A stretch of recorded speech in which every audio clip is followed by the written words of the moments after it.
اعلیٰ حضرت امام احمد رضا خان فاضل بریلوی رضی اللہ تعالیٰ عنہ نے اس روایت کو نقل فرمایا اور فرماتے ہیں سلمہ بن اکوع سے پوچھا گیا تمہیں خوف نہیں تھا، ڈر نہیں تھا؟ 400 لوگوں کو اکیلے دوڑاتے چلے گئے، مدینے سے باہر بھی چلے گئے، تو جانتے ہیں کون سی طاقت تھی ان کے پاس، سلمہ بن اکوع کے پاس، جو ان کو خوف سے آزاد کر رکھی تھی۔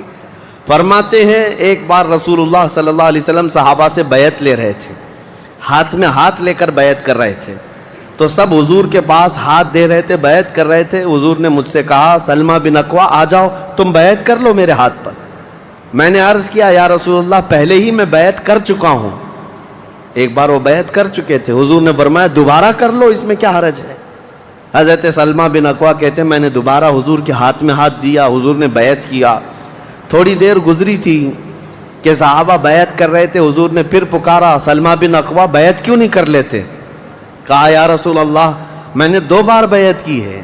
حضور نے فرمایا تیسری بار کر لو، کیا حرج ہے؟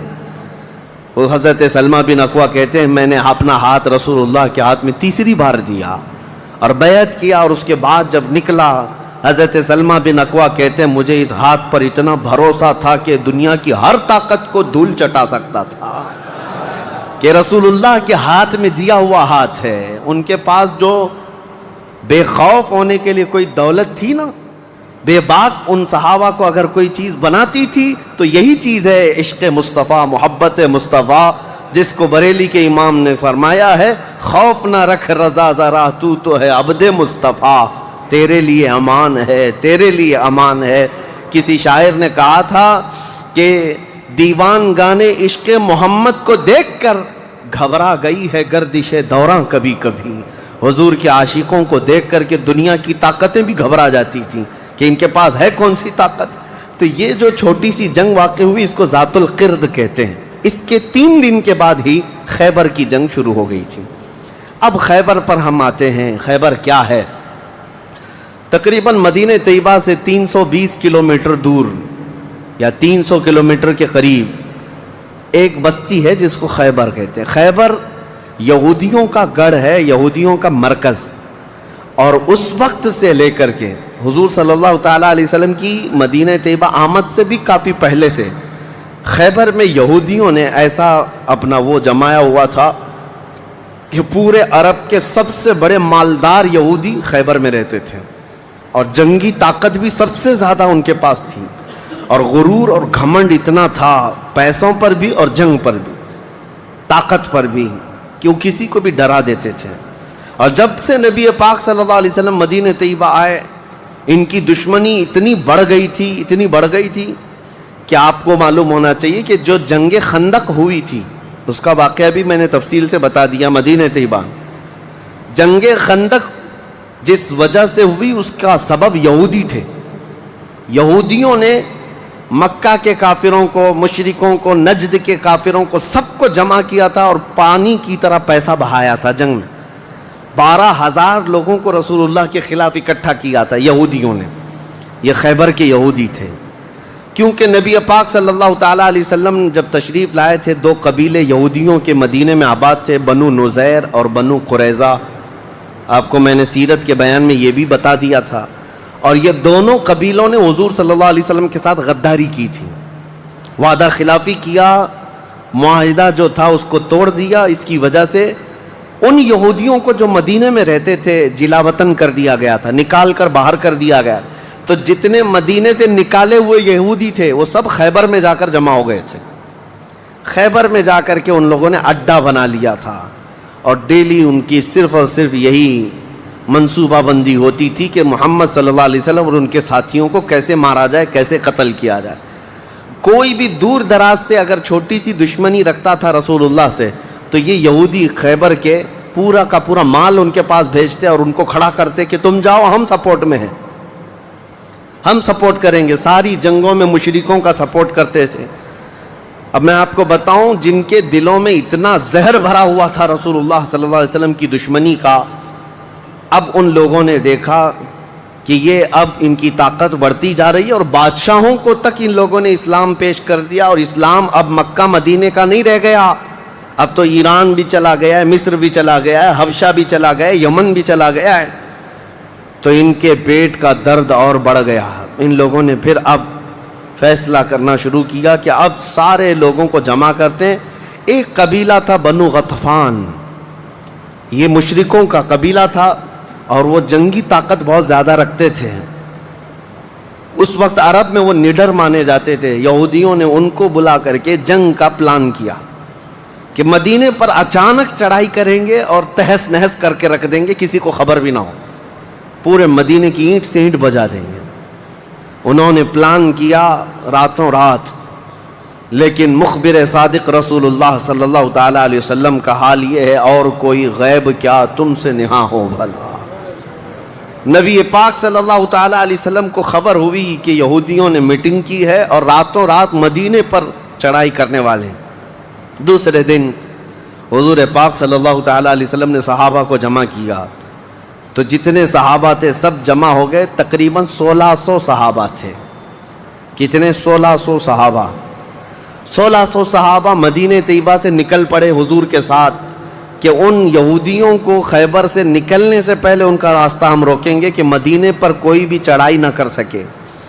جب رسول اللہ صلی اللہ علیہ وسلم صحابہ کو لے کر چل پڑے، چال الٹی پڑ گئی. یہودیوں نے یہ سوچا تھا کہ مدینے پر اچانک حملہ ہوگا، کسی کو کانوں کان خبر نہیں ہوگی، لیکن ایسا ہوا کہ 8 دن کے بعد اچانک حضور خیبر پہنچ گئے، ان کو کانوں کان خبر بھی نہیں ہوئی. نبی پاک صلی اللہ تعالیٰ علیہ وسلم صحابہ کے ساتھ جب پہنچے، صبح ہو رہی تھی، خیبر کی وادیوں میں حضور داخل ہو رہے تھے. تو یہودی اپنے اپنے کھیتوں میں کام کرنے کے لیے جا رہے تھے. جیسے ہی مدینے کی فوج کو دیکھا، ہیبت طاری ہو گئی، الٹے قدم اپنے قلعوں میں واپس بھاگتے رہ گئے اور چیخ مارتے رہ گئے کہ محمد بھی آئے ہیں اور مسلمان بھی آئے ہیں. حضور صلی اللہ علیہ وسلم نے ان کی چیخ و پکار کو سنا تو ایک جملہ فرمایا. حضور صلی اللہ علیہ وسلم فرماتے ہیں، جن کافروں کی وادی میں ہم اتر پڑے ان کی صبح خراب ہو ہی جاتی ہے، اور یہ خیبر اب برباد ہوگا. حضور کے الفاظ تھے، جملہ نکلا.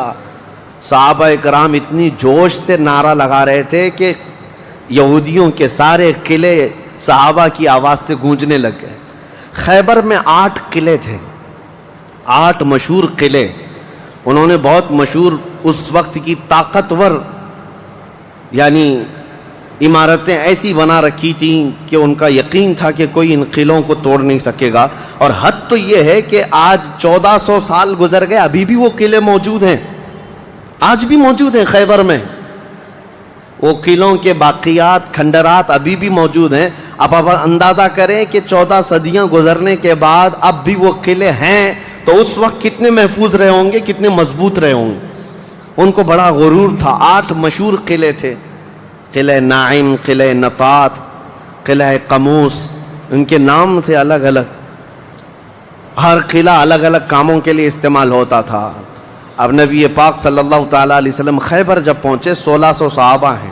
اب سنیے، ایک قلعہ ناعم تھا جس میں سارا ذخیرہ تھا، کھانا پانی اور سب کچھ وہاں پر تھا، اور اس کی ذمہ داری سلام بن مشکم نام کا ایک یہودی، وہ بہت ہی بغض و عداوت میں بھرا ہوا یہودی تھا، اس کے ذمہ تھی. اور قلعہ قموس جو سب سے بڑا قلعہ تھا، اس کی ذمہ داری مرحب نام کے یہودی کے پاس تھی. اور مرحب وہ شخص ہے جس کے بارے میں مشہور تھا کہ وہ 1000 لوگوں سے تنہا لڑ سکتا ہے. 1000 انسانوں کی طاقت تھی جس کے پاس، اس کا نام مرحب تھا. پورے خیبر کے یہودی اس سے ڈرتے تھے. اور قلعہ قموس جو سب سے بڑا قلعہ تھا وہ اس کے انڈر میں ہوا کرتا، سب ان کی تقسیم تھی. اب جب نبی کریم صلی اللہ تعالیٰ علیہ وسلم شروعات فرمائی تو قلعہ ناعم جو قریب تھا آبادی سے، اس پر چڑھائی شروع کر دی. تو جو صحابہ وہاں گئے تھے قلعہ ناعم، تو صحابہ اکرام کو سخت مصیبت اٹھانی پڑی، کیونکہ اتنی سخت گرمی تھی کہ جس کی وجہ سے حلق میں کانٹے پڑ جاتے تھے پیاس کی شدت سے. کئی صحابہ اس میں شہید ہوئے. آخرکار قلعہ ناعم فتح ہو گیا. ایک قلعہ فتح ہوا، دوسرا فتح ہوا، تیسرا فتح ہوا. قلعے اس طرح سے فتح ہونے لگ گئے. یہودیوں کی تعداد میں آپ کو بتاؤں، یہ 1600 صحابہ تھے، اور یہودی اس وقت خود اور قبیلہ بنو غطفان جو مشرکوں کا قبیلہ تھا، ان کو بھی جنگ کے لیے اپنے قلعے میں بلا لیا تھا. کل تعداد سب کی ملا کر 8,000 ہو چکی تھی. 8,000 لوگ 1,600 لوگوں سے ڈرے ہوئے سہمے ہوئے قلعوں میں بندے ہیں, کوئی باہر نکلنے کو تیار نہیں. اب اس کے بعد یہ خیبر کا معاملہ بڑھتا گیا. اس میں ہوا یہ کہ آخری جو قلعہ تھا قلعہ قموس, یہ سب کے بس کی بات نہیں تھی. بہت مضبوط قلعہ, اور جو آدمی اس کا سپہ سالار ہے, شہ سوار ہے, وہ مرحب ہے. پورا عرب جانتا تھا اس کی طاقت کو. پہلے دن نبی کریم صلی اللہ تعالیٰ علیہ وسلم نے صحابہ کی ایک جماعت حضرت ابو بکر صدیق رضی اللہ تعالیٰ عنہ کی سپہ سالاری میں بھیجی. حضرت ابو بکر صدیق آئے, بہت ہی جاں بازی اور بہادری کے ساتھ لڑائی کی, لیکن وہ اتنا سخت تھا کہ یہودیوں کی طرف سے بہت سخت طریقے سے ڈیفنس ہوتا تھا. صحابہ پیچھے ہٹ گئے, کچھ شہید ہوئے, کچھ زخمی ہوئے, واپس آئے. پھر دوسرے دن سیدنا عمر ابن خطاب رضی اللہ تعالیٰ عنہ کے حوالے حضور صلی اللہ علیہ وسلم نے فرمایا. حضرت عمر فاروق رضی اللہ تعالیٰ عنہ گئے, صحابہ کی ایک جماعت تھی, لیکن آج کا دن اور زیادہ سخت ہو گیا. سارے یہودیوں نے اپنی طاقت جھونک دی قلعہ قموس کو بچانے کے لیے. حضرت عمر فاروق رضی اللہ تعالیٰ عنہ صحابہ کی جماعت کو لے کر شام میں واپس آ گئے. اب یہ محاصرہ بڑھ گیا, 20 دن چلا کنٹینیو محاصرہ ان قلعوں کا, لیکن فتح ہونے کا نام نہیں تھا. جلال پیغمبری کو دیکھیں ہیں, صحابہ 20 دن سے تپتی ہوئی گرمی میں مدینے سے 300 کلومیٹر باہر ہیں. عرض کیا یا رسول اللہ صلی اللہ علیہ وسلم, ہماری منزل ابھی کہاں ہے, کب تک ہے؟ رات کا وقت تھا, نبی کریم صلی اللہ تعالیٰ علیہ وسلم جلال میں تھے. ارشاد فرمایا لَأُعْطِيَنَّ غَدًا رَایَةً رَجُلًا يُحِبُّهُ اللَّهُ وَرَسُولُهُ. حضور اکرم صلی اللہ تعالیٰ علیہ وسلم فرماتے ہیں, کل کے دن میں اپنا جھنڈا ایک ایسے آدمی کو دوں گا جس سے اللہ اور اس کے رسول محبت کرتے ہیں, اور اللہ اس کے رسول جس سے محبت کرتے ہیں وہ خود بھی اللہ اور اس کے رسول سے محبت کرتا ہے. اور پھر میرے آقا نے فرمایا خیبر کی فتح اسی کے ہاتھ میں رکھی ہوئی. صحابہ کہتے ہیں پوری رات بے چینی اور کروٹ لیتے ہوئے ہم نے گزاری. نبی پاک نے بشارت دی ہے تو اب تو ہونا ہی ہے. حضور نے فرما دیا ہے کہ میں کل اپنا جھنڈا اس آدمی کے ہاتھ میں دوں گا جس کو اللہ اور اس کے رسول محبت کرتے ہیں. صحابہ کہتے ہیں, حضرت عمر فاروق رضی اللہ تعالیٰ عنہ فرماتے میری آنکھ تک نہ لگی پوری رات, اور اس تمنا میں کہ صبح ہوگی تو حضور صلی اللہ علیہ وسلم وہ جھنڈا مجھے دے دیں. کہ اس میں 3 بشارتیں تھیں. ایک بشارت یہ تھی کہ وہ شخص جس کو میں جھنڈا دوں گا وہ اللہ اور رسول سے بہت محبت کرتا ہے. دوسری بشارت یہ تھی کہ اللہ خود اس سے محبت کرتا ہے. تیسری بشارت یہ تھی کہ اسی کے ہاتھ میں خیبر کی فتح رکھی ہے. حضرت عمر کہتے ہیں پوری رات پلک بھی جھپکا نہیں, اسی آس میں اسی امید میں پوری رات گزاری. پورے صحابہ کا یہی حال تھا. صبح جب ہوئی دوڑے دوڑے نبی کریم صلی اللہ تعالیٰ علیہ وسلم کی جلوں میں حاضر ہوئے. اللہ کے حبیب صلی اللہ علیہ وسلم کے ہاتھ میں پرچم تھا, جھنڈا تھا, اب جنگ کے لیے روانہ کرنا تھا. نبی کریم صلی اللہ علیہ وسلم کے سامنے صحابہ کی فوج ہے. سارے صحابہ گردنیں اونچی کر کر کے دیکھ رہے ہیں, لیکن نبی پاک صلی اللہ تعالیٰ علیہ وسلم نے اس بھرے مجمع میں اعلان فرمایا علی کہاں ہے, علی کہاں ہے. اس مجمع میں حضرت علی نہیں ہیں. صحابہ نے کہا یا رسول اللہ وہ بخار میں ہیں, بیمار ہیں اور آشوب چشم ہے, آنکھیں لال ہو چکی ہیں, آنکھوں سے پانی آ رہا ہے. نبی کریم صلی اللہ علیہ وسلم نے فرمایا لاؤ, اسی حالت میں بلا لاؤ. صحابہ گئے, حضرت علی کو بلا لائے. بخار کی حالت میں ہیں, آنکھوں میں آشوب ہے, سرخی آ چکی ہے. نبی کریم صلی اللہ علیہ وسلم نے قریب بلایا, اپنا لعاب پاک نکال کر ان کی آنکھوں میں لگایا. حضرت علی فرماتے ہیں مجھے ایسا لگا کبھی آنکھوں میں کوئی مرض آیا ہی نہیں تھا, بخار بھی نہیں تھا. نبی کریم صلی اللہ تعالیٰ علیہ وسلم نے اپنے ہاتھ میں موجود پرچم حیدر کرار کے ہاتھ میں دیا, کہا جاؤ علی تمہارے ہاتھ میں اللہ نے فتح رکھی ہے. میرے عزیزو ایک بات میں آپ کو بتا دوں کہ یہ کیا معاملہ ہے. جب رسول کریم صلی اللہ تعالیٰ علیہ وسلم کو یہ معلوم ہے کہ حضرت علی کے ہاتھ میں ہی یہ جنگ فتح ہونی ہے تو پہلے دن کسی اور کو کیوں بھیجا؟ دوسرے دن اور صحابی کو بھیجا. یہ 20 دن کا محاصرہ کس بات کا تھا؟ یہ سارے معاملات کس لیے تھے؟ ایک بات یاد رکھیں، فتح اسلام کے حق میں ہے اور غالب اسلام ہو کر رہے گا، لیکن قدرت کا قانون یہ ہے، جیسے معراج میں بھی آپ کو معلوم ہے نمازیں تو 5 ہی ہونی تھی، لیکن 9 مرتبہ حضور صلی اللہ علیہ وسلم کو آنا جانا کیوں رکھا گیا؟ خدا کی قدرت کا قانون یہ ہے کہ پہلے اسباب کی طرف دیکھو، بعد میں اسباب کا خالق خود تمہارے لیے راستے پیدا فرمائے گا. جنگ تو فتح ہونی ہی ہے، لیکن تمہیں اسٹرگل کرنا پڑے گا، میدان میں مشکلیں اٹھانی پڑیں گی، بعد میں فتح تو تمہارے ہاتھ میں اللہ نے دی ہے. حضرت علی کرم اللہ وجہہ الکریم اپنے ہاتھ میں پرچم لے کر کے جب قلعہ قموس کی طرف بڑھتے ہیں، جانتے ہیں وہ تاریخ کا وہ عظیم دن ہے، محرم کی غالباً 9ویں تاریخ ہے. میں نے شروع میں ہی کہا کہ یہ ایک تاریخ کا ایسا حصہ ہے جس سے ساری باتیں آگے کی فتوحات جڑی ہوئی ہیں. کیوں؟ میں آپ کو بتاتا ہوں. حضرت علی جس انداز سے جا رہے تھے اس وقت لوگوں کے اندر ہیبت طاری تھی، صحابہ آپ کے ساتھ تھے. جیسے ہی قلعہ قموس کے پاس گئے، سیدھے حضرت علی کرم اللہ وجہہ الکریم نے للکار کر کے مرحب یہودی کو بلایا کہ باہر آ جا اپنے قلعے سے اور مجھ سے مقابلہ کر. وہ ہاتھی کی طرح سے ڈیل ڈول رکھتا تھا اور خرامہ سامنے آیا اور للکار کر کے کہنے لگا قد علمت خیبر انی مرحب شاک السلاح مجرب. تمہیں معلوم ہے پورا خیبر مجھے جانتا ہے کہ میں مرحب ہوں. شعر پڑھ رہا تھا، پورا خیبر جانتا ہے کہ میں مرحب ہوں، سر سے لے کر پیر تک ہمیشہ ہتھیار میں رہتا ہوں، اور نہایت ہی تجربہ کار آدمی کہ جس کا وار کبھی خالی نہیں جاتا ہے. اس کے جواب میں مولا علی کرم اللہ وجہہ الکریم فرماتے ہیں انا الذی سمتنی امی حیدرا کلیث غابات کریہ المنظرا. تجھے پتا ہے میری ماں نے ہی میرا نام حیدر رکھا ہے. حیدر کا مطلب ہوتا ہے شیر. میری ماں نے میرا نام حیدر رکھا ہے کلیث غابات کریہ المنظرا. ہیبت ناک شیر جب بھوک کی وجہ سے کچھار میں دہاڑتا ہے اس کو حیدر کہا جاتا ہے. جب یہ رجزی اشعار کا تبادلہ ہو رہا تھا، وہ یہودی مرحب جو سر پر ٹوپی پہنتا تھا ویسی ٹوپی لوہے کی کسی کے پاس تھی نہیں، جسم پر جو لوہے کا خود لباس ہوتا تھا ویسا لباس کسی کے پاس نہیں تھا. مقابلے میں وہ آیا اور اس نے حضرت علی کرم اللہ وجہہ الکریم پر بہت تیز وار کی، لیکن وار خالی گیا. حضرت علی کرم اللہ وجہہ الکریم پر کوئی وار نہیں آیا. پلٹ کر جب حیدر کرار نے وار ماری تو اس کی خود کو ٹوپی کو کاٹتا ہوا یہاں تک کہ اس کے جبڑوں تک حضرت علی کی تلوار آ گئی، اس کے دانتوں کو تک کاٹتی ہوئی آ گئی. اس کے بعد دوسرا وار بھی نہیں پڑا تھا کہ مرحب زمین پر ڈھیر ہو کر تڑپنے لگ گیا.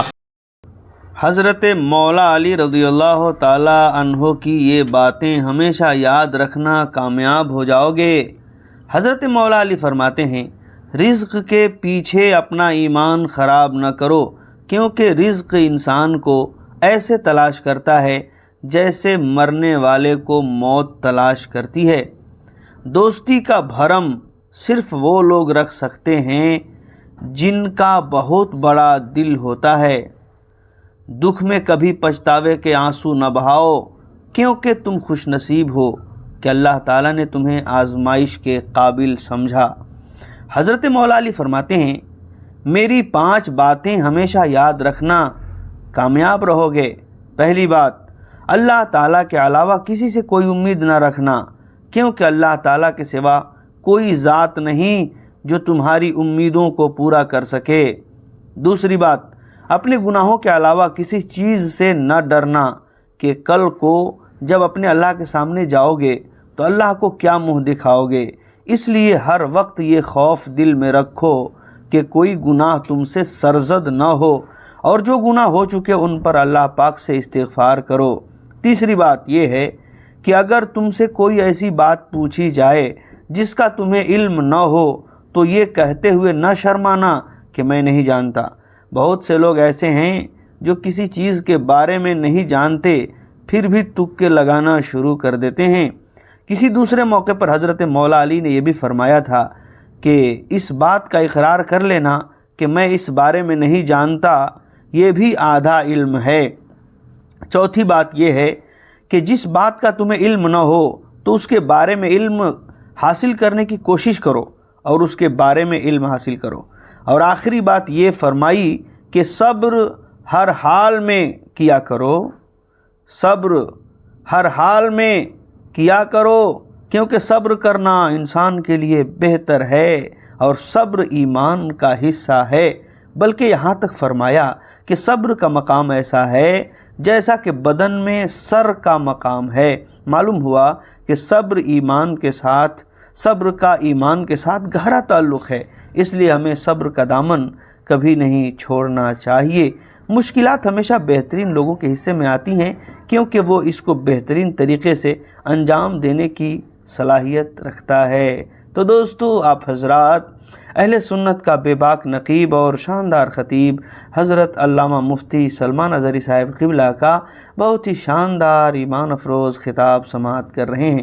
اگر ویڈیو اچھی لگے تو لائک اور شیئر کر کے کمنٹ میں لبیک یا رسول اللہ ضرور لکھ۔ اتنا ہی نہیں ہے کہ یہ منظر دیکھ کر کے جتنے یہودی تھے سب کے سب ٹوٹ پڑے۔ کس پر؟ حیدر کرار پر۔ اکیلے بطل جلیل ہیں، جس طرف سے آتے تھے صحابہ کہتے ہیں حضرت علی کی تلوار اس دن جو چمک رہی تھی ہمارے جسموں میں ہیبت طاری تھی، کبھی ادھر چمکتی ہے کبھی ادھر چمکتی ہے۔ آپ کو پتا ہے ایک لقب آپ کا کرار ہے۔ کرار کا مطلب کیا ہوتا ہے؟ پلٹ پلٹ کر کے حملہ کرنے والا، اور ایسا حملہ کرنے والا کہ سامنے والے کو سنبھلنے کا موقع بھی نہیں دیتا۔ حضرت علی کی تلوار نے اتنے وار کیے کہ یہودیوں کی صفیں درہم برہم ہو گئی۔ بعض تو لوگوں نے یہ سوچا کہ جان بچانے میں عافیت ہے، جب ہمارا سردار ڈھیر ہو کر تڑپ رہا ہے ہمیں اس سے مقابلے کی کیا تاو ہے۔ بڑھتے گئے حضرت علی، سیدھے قلعہ قموس جو تھا وہاں جا کر کے کھڑے ہو گئے تو یہودیوں میں ایک اعلان ہوا کہ اگر یہ علی بن ابی طالب قلعے کے اندر گھس گیا تو خیبر قیامت تک ہمارے ہاتھ میں نہیں آ سکتا، اپنی طاقت لگا دو۔ سارے یہودی ٹوٹ پڑے، جتنی فوجیں تھی ٹوٹ پڑی۔ جانتے ہیں حضرت علی اپنا ڈیفنس کیسا کر رہے تھے، اپنے بچاؤ کے لیے کیا کر رہے تھے؟ قلعہ قموس کے دروازے کو جو پھاٹک تھا ایک ہاتھ سے اکھاڑ دیا اور بائیں ہاتھ سے صرف دروازہ پکڑتے تھے، سیدھے ہاتھ سے تلوار سے حملہ کیا کرتے تھے۔ ایک ہاتھ میں دروازہ لے کر کے ڈیفنس کر رہے ہیں، ڈھال بنائے ہوئے ہیں، جہاں سے تیر آئے یا تلوار آئے اس دروازے سے آپ نے اپنے آپ کا ڈیفنس کیا ہے۔ صحابہ کہتے ہیں ہم دیکھتے رہے، وہ دروازے کو ایسے اپنے ہاتھ میں نچھا رہے تھے جیسے کوئی چھوٹا کھلونا اپنے ہاتھ میں نچھایا جاتا ہے۔ حضرت علی کرم اللہ وجہہ الکریم نے اس قلعے کا پھاٹک توڑ دیا جس کو 20 دنوں سے صحابہ جا کر کے آ رہے تھے، توڑ نہ سکے تھے۔ پھر اس کے بعد جب جنگ ٹھنڈی ہوئی، بعض لوگ یہ کہتے ہیں کہ قلعے کا پھاٹک اٹھا کر کے پھینک دیا، پھینکا نہیں، پوری جنگ بھر حضرت علی اس دروازے کو پکڑ کر کے جنگ کرتے رہے اور قلعے کے اس دروازے کو اپنی ڈھال بنائے رہے۔ جب یہودی سرد پڑ گئے، ٹھنڈے پڑ گئے تو اس قلعے کے دروازے کو آپ نے اٹھا کر پھینک دیا۔ صحابہ کہتے ہیں ہم بعد میں، چونکہ وہ راستے میں پڑا تھا، اٹھانے کے لیے گئے تو 40 صحابہ مل کر کے اس دروازے کو اٹھا نہ پا رہے تھے۔ جو تنہا حیدر کرار اتنی دیر تک اپنے ہاتھ میں لے کر کے لڑتے رہے۔ کون ہے یہ حیدر کرار؟ یہ وہی حیدر کرار ہے جب رسول اللہ صلی اللہ علیہ وسلم نے مکہ مکرمہ میں سب سے پہلے اسلام کی دعوت دی تھی تو مکہ والوں نے انکار کیا تھا۔ 9 سال کا ایک بچہ کھڑا ہوا تھا، کہا یا رسول اللہ میں آپ کے دین کی حمایت کروں گا۔ پتلی پتلی ٹانگیں تھی، کمزوری تھی۔ رسول اللہ نے اس 9 سال کے بچے کو دیکھا اور سینے سے لگایا اور بارگاہ رب العزت میں عرض کیا کہ مولا اس کی ٹانگوں میں اور اس کی بازوؤں میں تو طاقت عطا فرما۔ وہ 9 سال کا بچہ جب 25 سال کا ہو گیا تو فاتح خیبر بن کر کے نکلا، حیدر کرار بن کر کے نکلا۔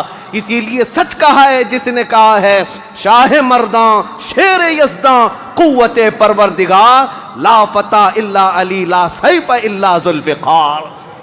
یہ ہے جس کا مطلب یہ ہوتا ہے فارسی میں شاہ مرداں شیر یزداں، نوجوانوں کا اگر کوئی بادشاہ ہے تو وہ حیدر کرار ہے۔ شیر یزداں اگر اللہ کا کوئی شیر ہے تو حیدر کرار ہے۔ قوت پروردگار اللہ کی طاقت کا مظہر دیکھنا ہے تو وہ علی بن ابی طالب ہے. لا فتح الا علی. سچ کہا جس شاعر نے کہا لا فتح الا علی. پورے لوگوں میں اگر جوان کوئی کہنے کے لائق ہے تو وہ علی بن ابی طالب کا نام ہے. لا سیف الا ذوالفقار. اور دنیا میں اگر کسی تلوار کو تلوار کہلانے کا حق ہے تو وہ ذوالفقار حیدری کا نام ہے. عزیزان گرامی وقار، یہ خیبر فتح ہوا. جیسے یہ خیبر فتح ہوا صحابہ میں اتنا جوش بھر گیا تھا، نہ قلعہ قموس باقی رہا نہ مرحب باقی رہا. اور خیبر کو جو مولا علی نے اس وقت توڑا تھا 14 صدیاں گزر گئی، آج تک یہودیوں کا اس میں داخلہ نہ ہو سکا تھا. یہودیوں کو پتا تھا ایک بار علی اس میں داخل ہو گیا تو قیامت تک خیبر ہمارے ہاتھ میں نہ آ سکے گا. آپ کو پتا ہے 2018 کی بات میں بتاؤں، 2018 میں انگلینڈ میں لندن کی سڑکوں پر پوسٹر اور بینر ہورڈنگ کارڈ لیے ہوئے یہودی احتجاج کر رہے تھے، پروٹیسٹ کر رہے تھے کہ خیبر ہمارا تھا، ہم کو نکالا گیا تھا، اور تمہاری ہماری لاسٹ جنگ خیبر تھی، اس کے بعد نہیں ہوئی. اس طرح کی باتیں. یعنی میں نے محسوس کیا کہ مسلمان تو بھول گئے خیبر کیا ہے. یہودیوں کو جن کو مار پڑی تھی آج بھی یاد ہے کہ مولا علی نے کیسے مارا تھا. آج بھی یاد ہے کہ حیدر کرار کی وار کیسی تھی. صدیاں گزر گئیں، وہ زخم ابھی تک بھرا نہیں ہے.